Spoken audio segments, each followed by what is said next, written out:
Appearance on Dion's Daily Dose does not imply endorsement from or by any candidate or guest. The views, thoughts, and opinions expressed by Dion Bergeron or Dion's Daily Dose are his own and do not represent the views, thoughts, and opinions of any guest.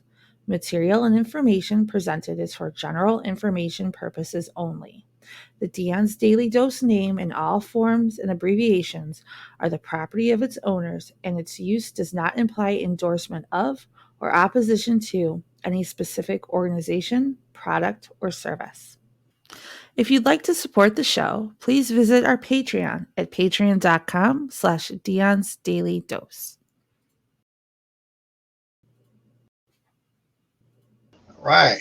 Good evening, ladies and gentlemen. I hope you're having a fantastic night. I got a smile on my face because this whole poll thing is actually quite kind of funny. We'll get to that in just a second, but we'll start with I'm having two fundraisers coming up. The first one, as mentioned in the comments, 7 o'clock, or excuse me, 6 o'clock on the 7th. September 7th at the Lucky Hatchet in Michigan City. We're going to have axe throwing. We're going to have some food there. We're going to have some fun. Now, Lucky Hatchet does have beer. You can order whatever you want. We're going to cover the food and the axe throwing. If you want to get drunk, that's on you. You can pay for that. No, I'm just kidding. It'll have a drink ticket or two. I'm not sure yet exactly how many. We're talking to the venue. We're waiting for them to get back to us on the exact pricing structure, and then we'll be able to let you know what the sponsorship levels are. We're planning on having a co-sponsorship where like a co-host level where another candidate can set up a table, have their information, their literature, stuff like that. If any candidate out there is interested in that opportunity, get in touch with me, let me know. But other than that, after that, we're going to have 2 weeks from then, we're going to have a cheese tasting. Now, this guy is actually pretty cool. He was featured in the NWI Times. Paul had shared it to me. He showed it, and I looked it up, and he's a certified cheesemonger. He's educated.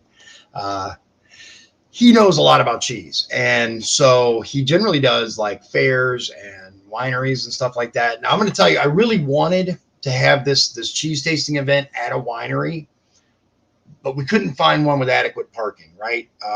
He has a long trailer, and I wanted to do it at Running Vines in Chesterton because I went to Barb Regnitz's fundraiser there, and it was really nice, great place, but there's just nowhere for him to park the trailer.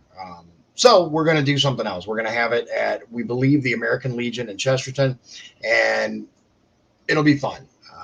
I personally love cheese. I'm a cheese guy. How can you not love cheese? I know I have someone close to me who is anti-American and does not like cheese. I'm just kidding. You can like whatever you want. But so that'll be 2 weeks from then, which is the 21st. Save the date. It'll have various levels where you get cheese, you get a drink, you get whatever. I wanted to let you guys know the dates. I don't have all the particulars just yet because we're still setting up. We're getting venue information, pricing structure, but at least you can put it on your calendar and say, no, I really want to go to that. I wish you could be here too. This is my aunt. She lives in Louisiana, so it's a little bit of a drive for her to come up for some cheese or axe throwing. But anyway, so my wife, Liz, is the one who doesn't like cheese, but she does like goat cheese. So she's just weird that way. She's a unique individual. Anyway, so I wanted to talk about this polling that's going around. I was told by a couple of different people. So apparently there are two different ones that are going out, at least two, over the phone. The first one is I heard about in Porter County. And it was, so they call you and then they ask you the standard polling, who do you plan on voting for this position, that position? And they go down through it. But then when they get to mine, District 9, they're like, who do you plan on voting for? And you tell them, me, of course, because I'm awesome. And then they go and they say, well, would it change your vote knowing that he was convicted of a misdemeanor? And I've said this before. It's on my website. It's no secret. When I was 19 years old, I was dirt poor, scraping by, and my friend came over, and he had a truck bed full of Cokes, right? Various kinds, not just Coca-Cola, but all different kinds: Sprite, Coke, Dr. Pepper, you name it. It was in the bed of his truck, and they were all wet. He's like, "Hey, man, check this out." Really long story short, if you spray salt water in the dollar bill slot of a Coke machine, now they fixed these. This was back in the early 90s. If you spray salt water in the dollar bill slot of a Coke machine, it gives you all the Cokes and change, right? So you spray the salt water, the machine shorts out all the Coke. You hit the button and the Cokes will just drop out. You hit the change return, it'll just all the change, right? So anyway, when I was 19, yes, criminal damage to coin operated vending machines was the charge, and I was involved. I didn't actually do it, but I was with a guy who did it. So same thing in the eyes of the law. I was actually convicted, and I did get sentenced to a year in county jail. Right? I did 6 months because it was 2 for 1, and yeah, I did that. 30 years later, here I am. I haven't been in trouble since. It taught me a lot of valuable lessons, like I don't want to be there. Since that time, I became a I became a professional truck driver trainer for one of the largest companies in the United States. They won't hire you if you're a convicted felon. I was also a correctional officer at Indiana State Prison. As you may or may not know, they have a very strict hiring process, and you can't be a convicted felon and work there. So the second version of said poll goes out to apparently those living in Michigan City, and I was told this by a Michigan City resident. And it says basically the same thing, but then when they get to my race, they say, does it change your vote knowing that he spent a year in prison? Now, I want to be very, very clear. The only time I spent in prison was as a correctional officer. And it was a lot longer than a year.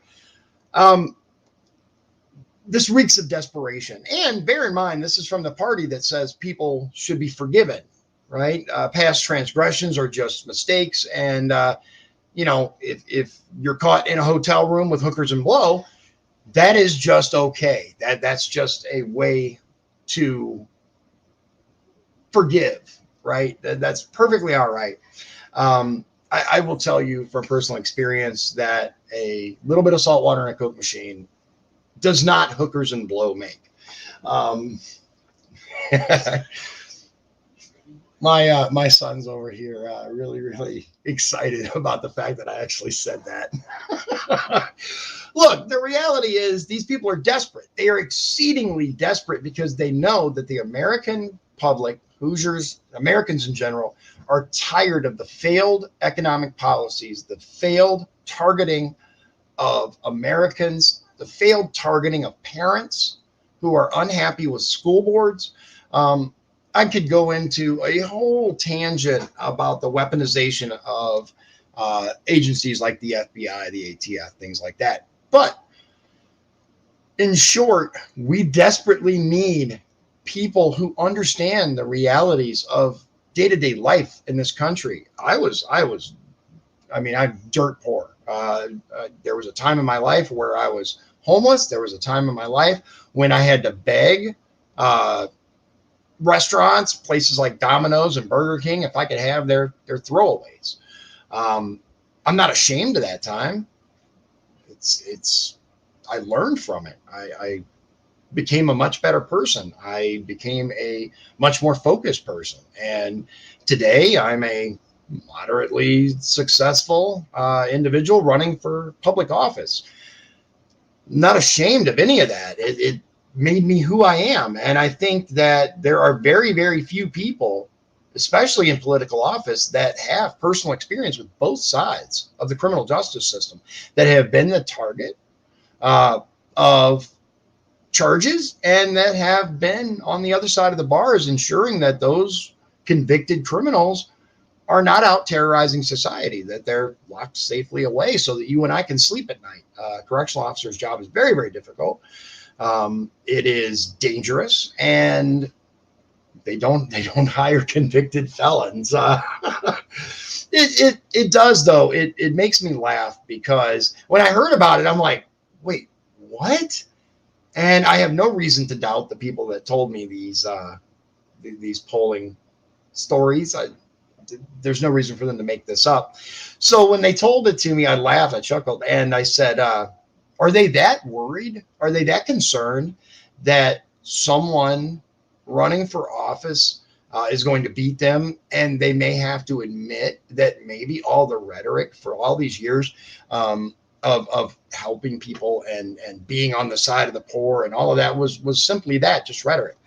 Um, I don't know about you, ladies and gentlemen, but I look at District 9 and I see so much potential from Chesterton all the way to east of Michigan City, almost to Hudson Lake, is the breadth of District 9. And you look at the position that we are on the lakefront and the vast area. You know, I'm going to tell you something. A lot of people don't know this. The general public. When you drive truck, one of the most important things is your location, is where you live, because it's directly correlated to how often you can be home. If you live in, let's say, deep rural Tennessee or even Indiana, far away from major cities, you're not going to get home that often because uh, it's hard to get deliveries that go past your home and that aren't too far away. Oh, excuse me. One of the things that makes a Michigan City, Chesterton, Northwest Indiana area so phenomenal is its proximity to not only major cities such as Chicago, Indianapolis, Detroit, but the fact that we are on major transportation hubs. I-94, 90, 80, 65, all of these interstates, it is nothing to go 20, 30, 40 miles out of route to go home when you're on your way from Chicago to Detroit or Chicago to Indianapolis or Indianapolis to Detroit. Michigan City, Chesterton, the Pines, Beverly Shores, all these areas are in a absolutely phenomenal place for transportation hub based economic development. Now, we have not seen any true quality careers come to this area, and I don't know when. Now, there's talk of this new company, this Fortune 500 company that's going to be opening up in Michigan City. The rumors are that it's Amazon. Um, I am not a fan of Amazon, but I'm going to tell you, I know some people who work for Amazon, and if you work in the office, you got it really good. We've all heard the horror stories of the people who work in the warehouses, the distribution centers. Um, I would like something a little more permanent, a little more long term, good pay, quality insurance, benefits, things like that. Doesn't mean we don't want Amazon here. I think I'd love to see more not service based jobs in the area. Um, we have plenty of service jobs. We've got Taco Bell, we've got McDonald's. You know them all. Um, I want to see some more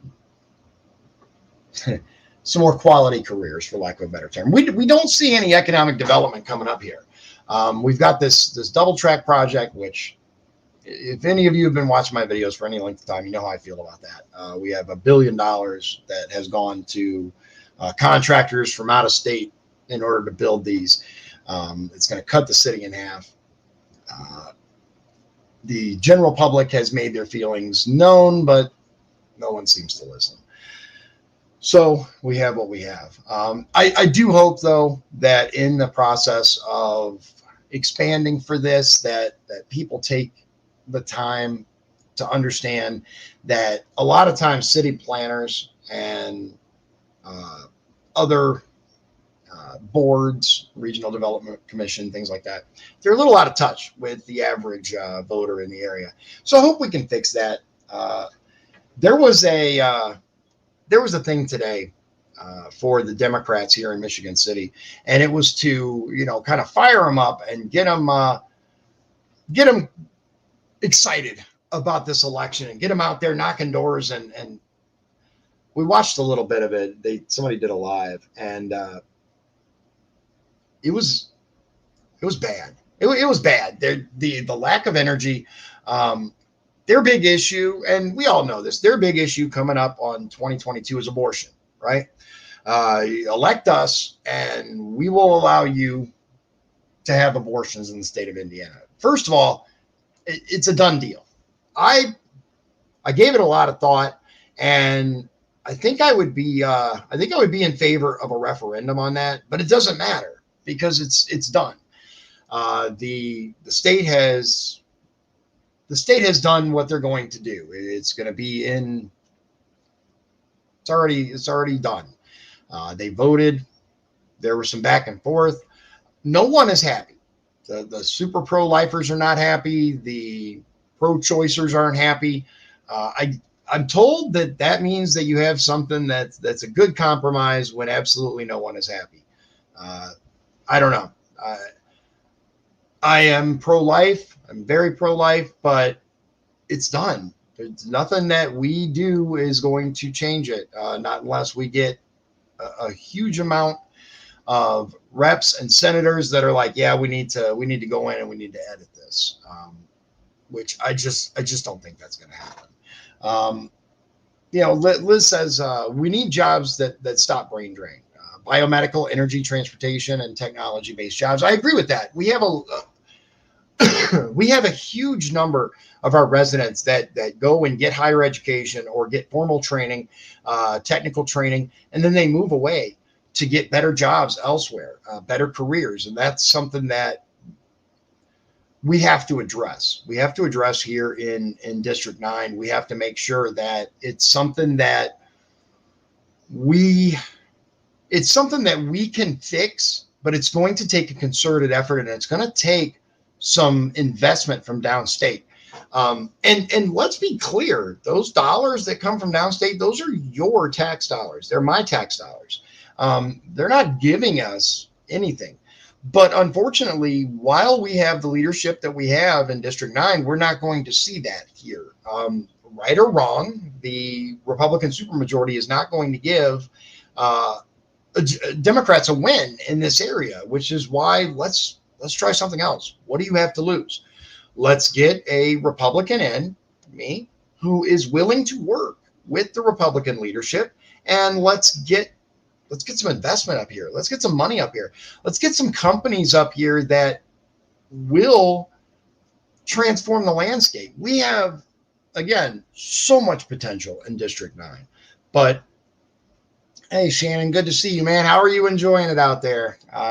Shannon moved out to Granger, and he hasn't been around, man. He was a really important part of my campaign last time, and it's really sad that he's not in the area anymore. I think that we have a unique opportunity this election, not only on the local and state levels, but the national levels, to send a clear message that we disagree with the direction this country is headed. And local politics are the single most important thing. Those are the things that influence and affect you on a day-to-day life. Look at your commissioners, look at your county council, your city councils, and your state reps. I have some more stories about the incumbent that I'll be sharing as we get closer. But I want you to really, really ask yourself, if you live in District 9, is your representative accessible? Do they respond when you have a concern? Do they listen? Do they enact the necessary changes that you want enacted? And I don't mean, do they show up to photo ops, and do they send you a form letter when you write their office? I mean, do they care? Do they actually communicate with you?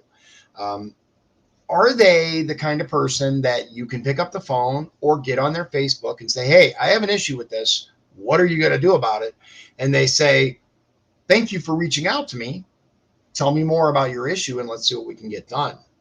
That's my goal. My goal is to be that type of representative where you can say, hey, man, I may not necessarily agree with what you say, but I do believe that you're willing to listen to me.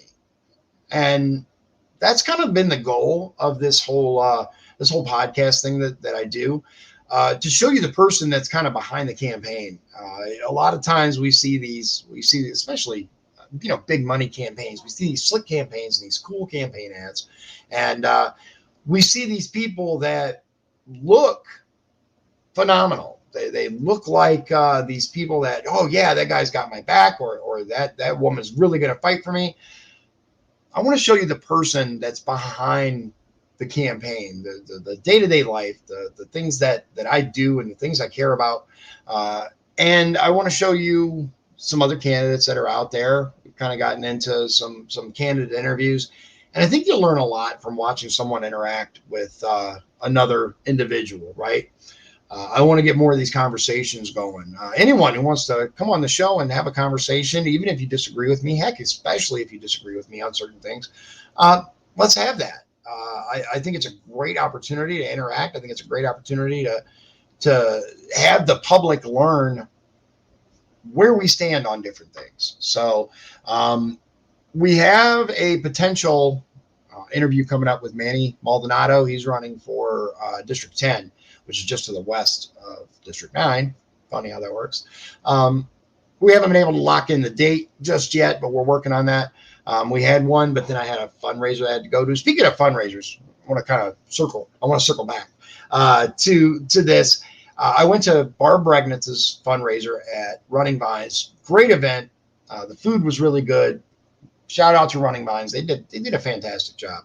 And I also went to Mike Rosenbaum's, which was a bourbon tasting. If you pay attention to my page, I talked about it a little bit.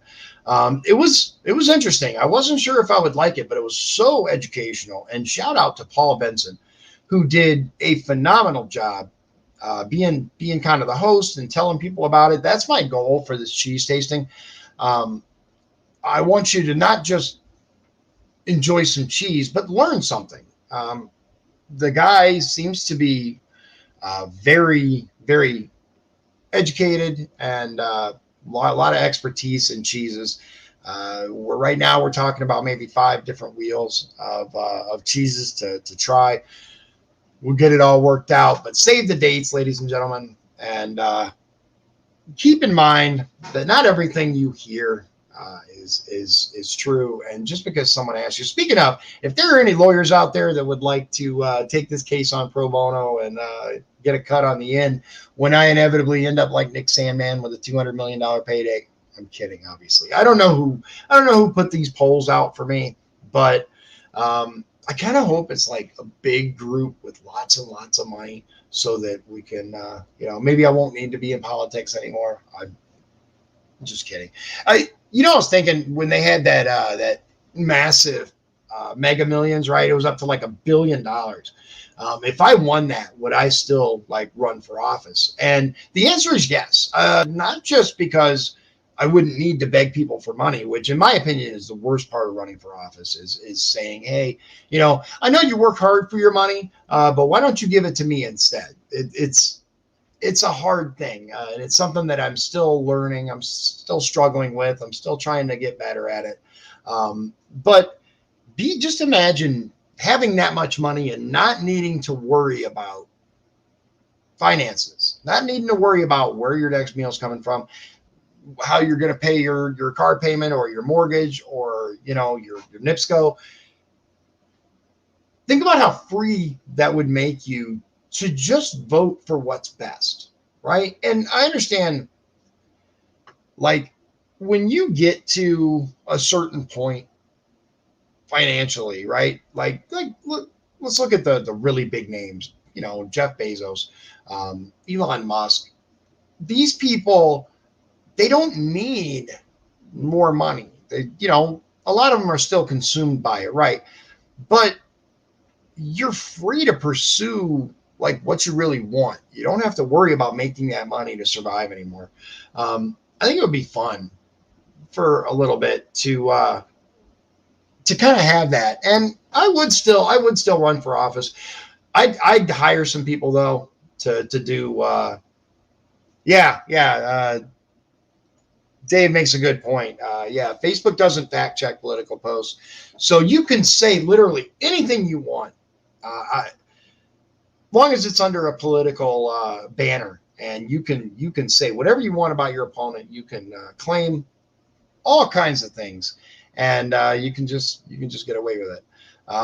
But since this is a poll and you're actually calling people, I wonder how that works. I don't know. I don't know. It's interesting, but I've been trying to stay busy. We went to the fundraiser. We went to Hannah Fest. I went to Jackie Walorski's service. Um, Absolute tragedy. Absolute tragedy. Um, it was a very nice service. Her husband, I guess, plays the saxophone, and he he was involved in the music. You could see the pain on some of these people when they got up to talk, and it was tough. It was tough. Let's not forget though that Jackie wasn't the only person that was involved in this terrible tragedy, this accident that happened. Um, Zach and Emma were in the vehicle with her, and there is another individual that was also involved. Let's not forget about them in our thoughts and prayers. Zach, I didn't know that well, but I had talked to him more than I talked to Jackie, so I kind of felt his loss a little more, you could say. Obviously, he wasn't as well known as Jackie Walorski. She's been around for a long time. She's been involved in a lot of different things, politically and otherwise. So, uh, horrible. Apparently, there's going to be a caucus, but I guess the latest is it's going to remain empty until November. The seat is just not going to be filled until November. There's going to be a caucus to fill it from November to January, and whoever they're filling it with is obviously going to run as well, um, for the seat to fill it in January as well. So if they win their election in November, then they will serve the remainder of 2022, and then they'll in January they'll just get sworn in again as the new rep. If they lose, then they'll just serve from November to January. I don't know. We shall see what happens. I don't have any additional information at this time. I know a few people have filed, but I don't know who the caucus is going to be on. Um, I know there's at least one person that I have heard from party leaders that they are not excited about. Put it that way. Um, we will see what happens. It's up to the precinct committee people, of which I am one. I will keep you informed. I know there are a couple of people who have asked me about it. They want to be kept in the loop. I'll be happy to keep you in the loop as much as I am. And that's about it. I've been writing, as you can see, a little red.